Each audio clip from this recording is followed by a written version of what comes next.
nous exhorter, de nous pardonner, de tolérer. C'est ça qui fait le bon vivre dans la famille, dans le service, dans la société, dans l'amitié. Bon nombre de gens, des langues, ont séparé la couple. Il n'y a pas ce phénomène.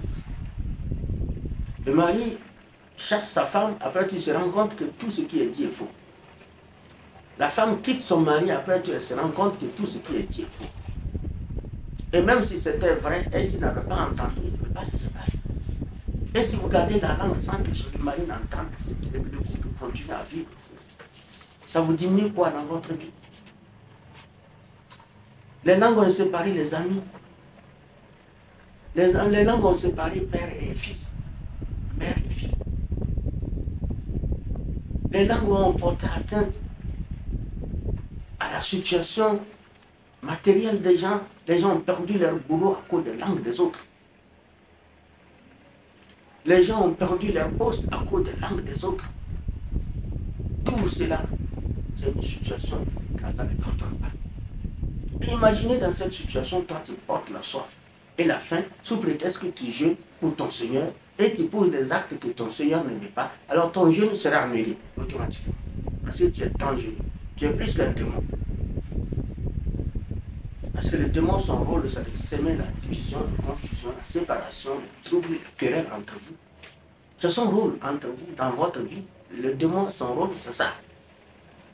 Et vous, maintenant, votre langue devient une langue démoniaque. Et maintenant, vous avez quel espoir de récompense de jeûne que vous souffrez? Non. Voilà pourquoi il faut faire très attention en matière de jeûne. Éviter d'abord le conflit. Éviter des querelles entre nous, des injures, des médisances, des calomnies inutiles. Ça porte atteinte à la qualité de nos jeûnes. Voilà pourquoi il est conformément interdit de poser ces actes dans n'importe quelle situation. Et à plus forte raison, dans les jeûnes. Un jour, les compagnons du prophète sallallahu alayhi wa sallam, Mu'adh ibn Jabal, demandent au prophète sallallahu alayhi wa sallam de lui prodiguer un bon conseil. Et s'il fait usage de ce conseil-là, il aura tout ce qu'il faut de son Seigneur dans ce bas monde et dans l'autre. Et le prophète sallallahu alayhi wa sallam a dit, Mu'adh ibn Jabal radiyallahu anhu, retiens ça. Le prophète a attrapé lui sa propre langue pour dire retiens ça. Et c'est là que le compagnon du prophète demandait au prophète de savoir. Donc nous serons victimes de ce que nos langues disent, de ce que nous disons. Donc nous serons responsables de ce que nous disons.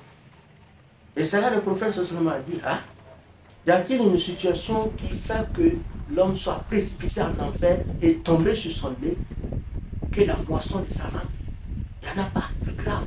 Ce qui amène vite l'homme à l'enfer, il n'y a pas plus grave que la moisson de la langue, c'est-à-dire le résultat de la langue. Ce qui veut dire que c'est ce qui va te précipiter à l'enfer. Alors que tu jeûnes aussi pour éviter cet enfer. Alors le jeûne ne peut pas t'empêcher de cet enfer. Au contraire, Allah annule le jeûne là et te précipite à l'enfer. Parce qu'on dit qu'après la mort, les pécheurs iront en enfer. Mais il y a ceux qui iront en enfer lentement. On les conduirait lentement. Mais il y a ceux qu'on va les précipiter, on va les renvoyer en enfer vite, à vitesse suivante, à cause de ces problèmes, de ces comportements graves. Et le prophète a dit, un des comportements graves, c'est la moisson de la langue, c'est-à-dire le résultat de la langue. Le mauvais résultat de sa langue va faire qu'on précipite la personne dans l'enfer et on le jette sur son nez. Et c'est avec ça que l'homme joue en état de jeûne. Et à l'époque du prophète encore, les compagnons du prophète, les compagnons demandaient de savoir qui est meilleur parmi les humains. Et le prophète sallallahu alayhi wa sallam a dit les meilleurs parmi les hommes sont ceux qui, les autres sont à l'abri du mal de leur langue et de leur main. Ce sont les meilleurs. Ce sont les meilleurs parmi les gens. les gens ne souffrent pas de ce qui est de leur âme, de leur âme, et les gens ne souffrent pas de leur main. C'est-à-dire, leur main ne touche pas ce qui est pour les autres.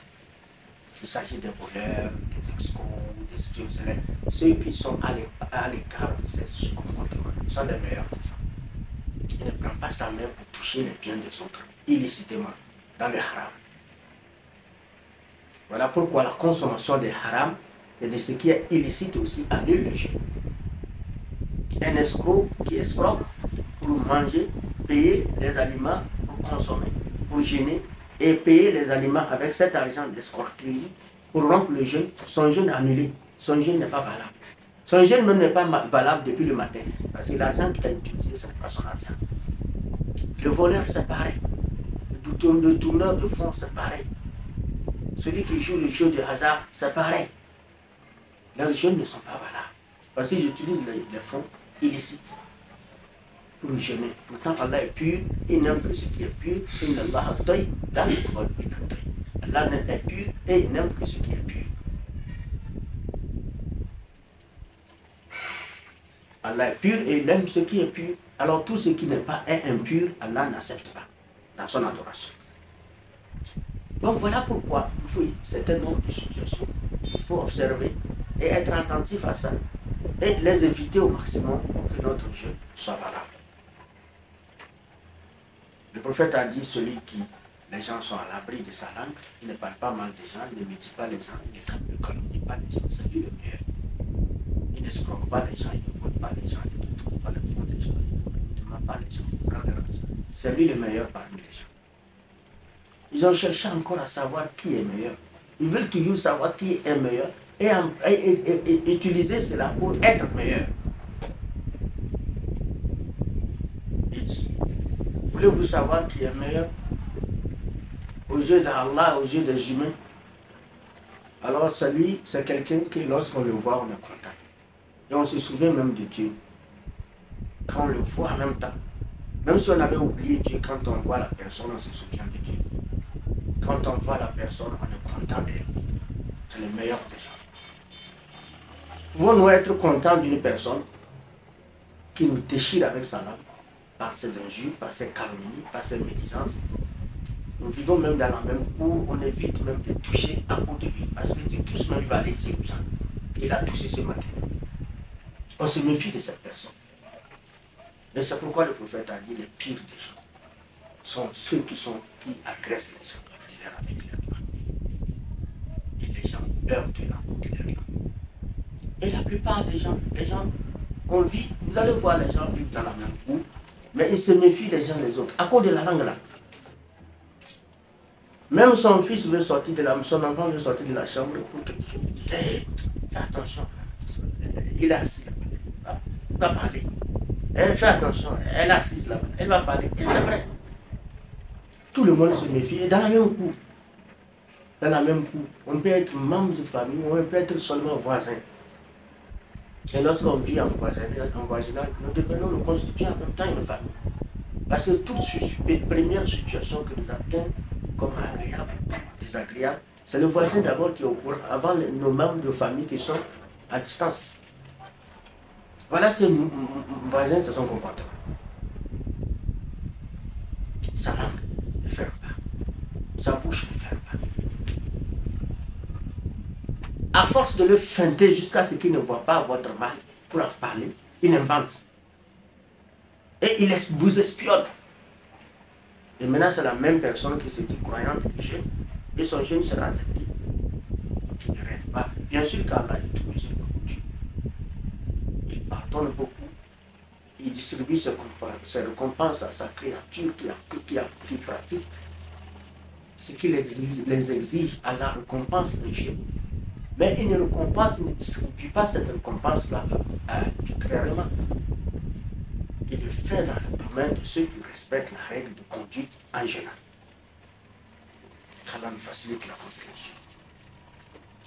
Nous rendons grâce à Allah le tout miséricordieux qui nous a facilité le début de ce jeûne. Nous sommes en quelque sorte dans la première étape de ce jeûne, les 10 premiers jours du jeûne. Nous sommes à la 10e nuit.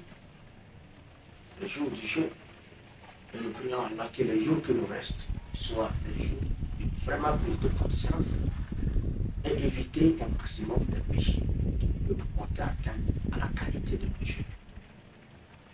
Sinon, nous allons vivre la soif et la faim alors que nous n'avons rien sur le Seigneur que des péchés que nous accumulons, encore avec notre soif et notre faim. Donc pour éviter les travaux, les activités inutiles, il faut que les personnes soient conscientes de la situation.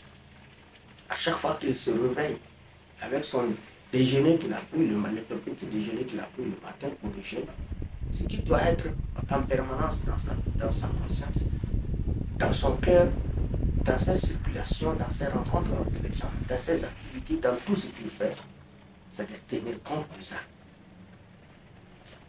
Le musulman, il est là seulement pour lui, il a jeûné, il n'est pas exalté, il ne va pas manger, il ne va pas boire, il ne va pas s'approcher à sa femme dans la journée.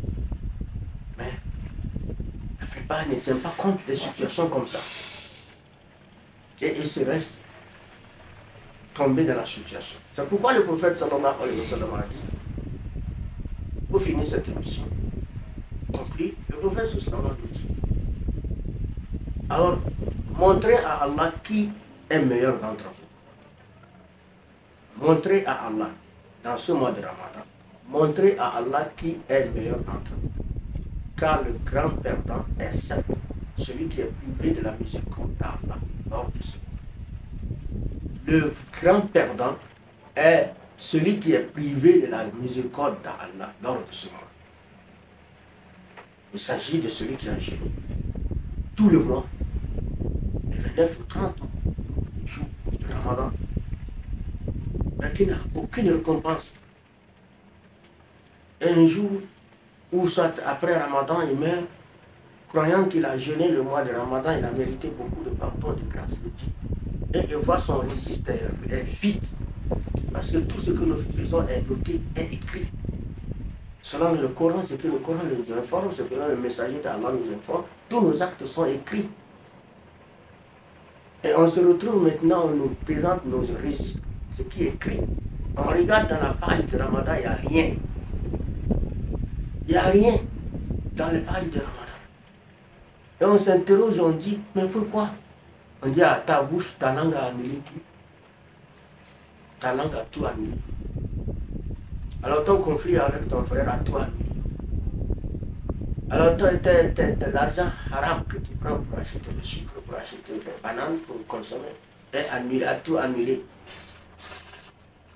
C'est pourquoi le prophète sallallahu alayhi wa sallam a dit, montrez à Allah qui d'entre vous est le plus meilleur. Et le grand perdant est celui qui est privé de la grâce d'Allah, de la miséricorde d'Allah lors de ce mois. Le grand perdant qui jeûne, il jeûne, bien sûr, on le voit en jeûne, il se sent bien jeûneur, mais il n'a rien, c'est le plus grand perdant. Qu'Allah nous préserve de notre perte.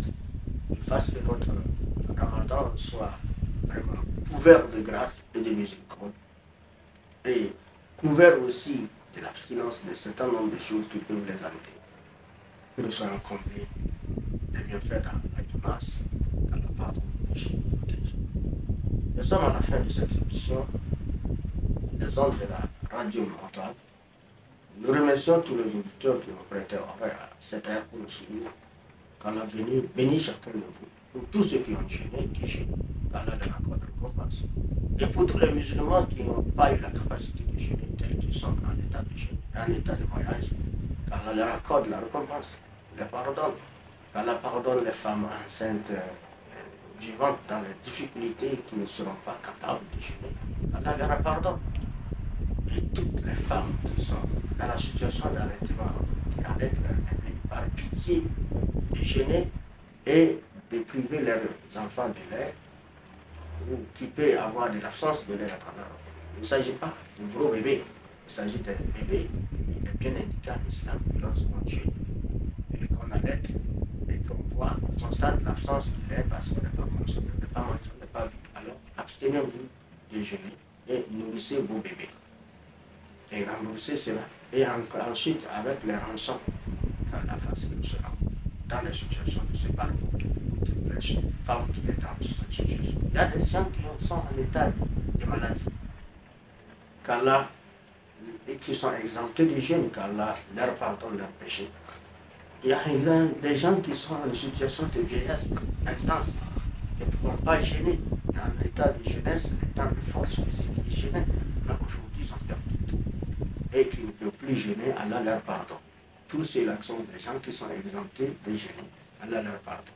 Mais nous qui sommes dans notre physique, nous sommes dans des situations, de conditions requises pour gêner.